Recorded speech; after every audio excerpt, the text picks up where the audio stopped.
Evan Valenti, Chris Grenham from Forbes, here on Celtics Beat, 389. And one of the reasons why I got Chris on the show is because people seem to like us last show.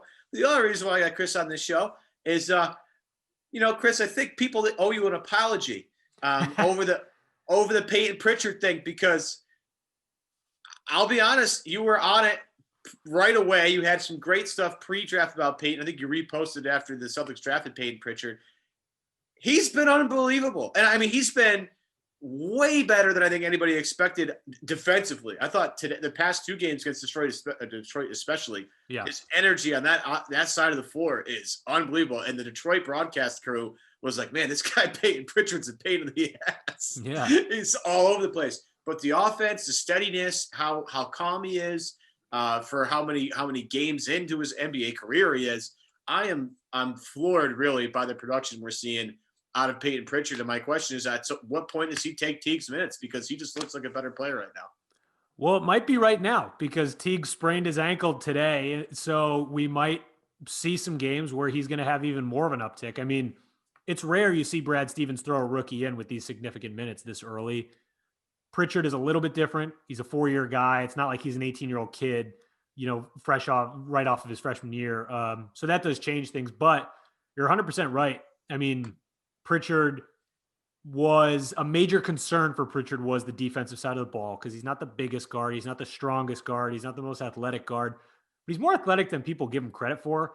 I mean, that showed in his senior year at Oregon. It showed in his various USA camps throughout his high school career. I mean, he's a pesky defender, and he's pretty strong, and he moves well laterally. And that's shown, like you said, like on, I don't even know when the first Pistons game, I'm not even going to try to put a date on it.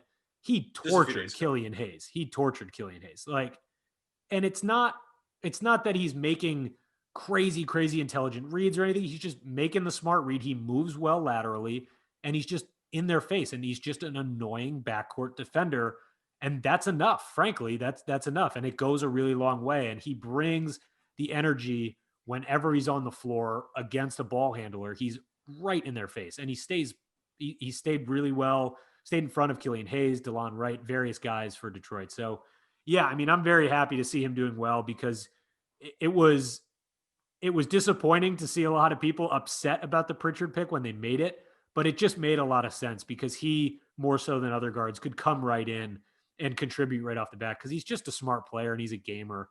And that gamer side of him shows, like crazy on the defensive side of the ball. So, I mean, I think Brad's been very happy, and I think there's a good chance that he's going to see some pretty significant minutes here without Teague. It'll be interesting to see. I mentioned the double big lineup earlier. Say they go away from that down the road. Teague is an option. Pritchard is an option if they wanted to go smaller. It really depends on matchup wise, but I think he would be an interesting option, especially if Teague is dealing with this left ankle sprain right now. So if they wanted to go smaller in the next week or so, you could see Pritchard potentially get some added minutes there. Yeah, and I'll welcome every single minute that he plays. I love watching him play.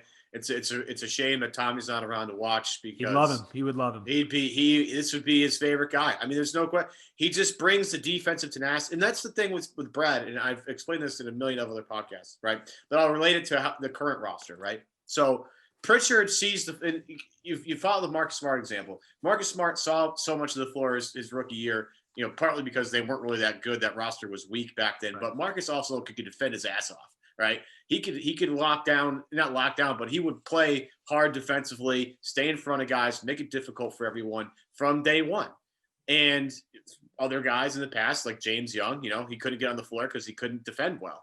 And unless you're a lights out shooter, which James Young was not at the time, you're not going to see the floor. Pritchard, and he has a foil right next to him. Pritchard is an unbelievably willing defender, and obviously in a spot where, they're a little light right now, especially with the Teague news, right? They don't have Kemba Walker, so they need somebody to play backup point guard for them. And so he has that opportunity, but he gets more opportunity because he defends his ass off and he makes a lot of smart plays on the offense side of the ball. Then you have Nesmith, right? Nesmith can't see the floor because Nesmith doesn't defend at the NBA level yet, right? Yeah. It's not about athletic gifts, because I think he's long enough. Right. It's about knowing how the defense works as a unit. And I don't think so far, Neesmith has quite got there yet. And if you're gonna get any playing time and you're gonna be a zero on the defensive end, or you're gonna be a negative on the defensive end, you better shoot the lights out. And Neesmith hasn't found that rhythm yet because he hasn't been on the floor long enough yet. So it's sort of one of those things. But with Pritchard, the more minutes he's going to get, it's going to be better for him because he's going to be a guy they're going to have to rely on later on. And it reminds you about these draft picks that Boston's accumulated. They haven't been able to hit any one of these. They finally got a good rotation player. They finally got someone that can really stick and gives them valuable minutes. So now they don't have to worry about that anymore, and they can worry about focusing on other things. I'm stunned it took this short of time for everyone to fall in love with him. But I'm not shocked people fell in love with him. He just does a lot of the dirty work that it seems, Boston fans are in love with from anybody. It doesn't matter who it is.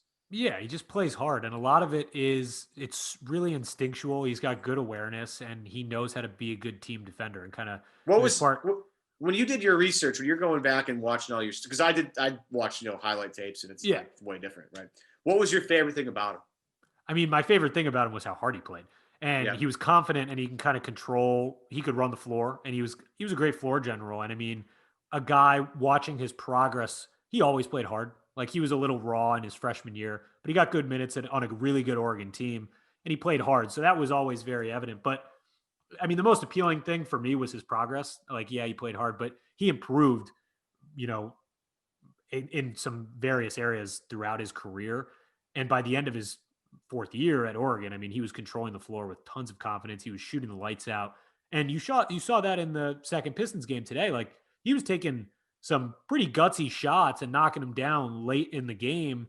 And he was on the floor on that last possession as well, because clearly, you have an extra shooter. You throw him in there as a backup plan in the corner a little bit. And that means something, that he's out there for that last possession. So that goes a long way. But yeah, I mean, the progress he's made, I think, at Oregon is something to kind of note, because look at his minutes in the opener against Milwaukee.